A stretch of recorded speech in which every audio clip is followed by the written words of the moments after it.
ለኛ ኢትዮጵያ ቀላል አይደለች። ኢትዮጵያ 31 ሰሃባዎች ከርሰ ምድሯ ውስጥ አጸደ ገላቸው አረፏል። 31 ሰሃባ እንደተቀበሩ ታውቃላችሁ? ይህን ታሪክ ማን ያወራል?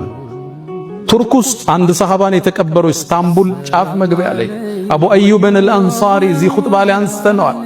ቱርኮቹ ይሄን አንድ ሰሃባ አገኘን ብለው ሱልጣን የሚል የነገስታት ማዕረግ ሰጠውት፣ ዘበኛ አስቀምጠውለት፣ መስጂድ ከጎን ሰርተው አሁን የሚጎበኝ የቱሪስት መስህብ አድርገዋለች።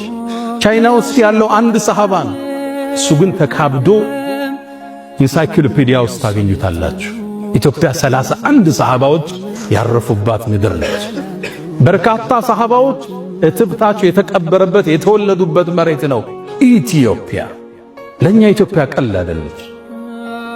የነብዩ አደራ ነች። የነብዩ ሰሃባዎች አሻራ ያለበት ምድር ነች ኢትዮጵያ ስትባል። ለሌላው ቀንድ ማጫወቻ፣ ማላገጫ፣ ማዳመቂያ ሊሆን ይችላል። እኛ እንደሷ እንደራደረም መዝቻል። ለኛ ልዩ ሀገር ነች። የመሻይኾች ምድር ነች። የዑለማዎች ምድር ነች። በርካታ ዓሊሞችን ያፈለቀች ሀገር ነች ኢትዮጵያ።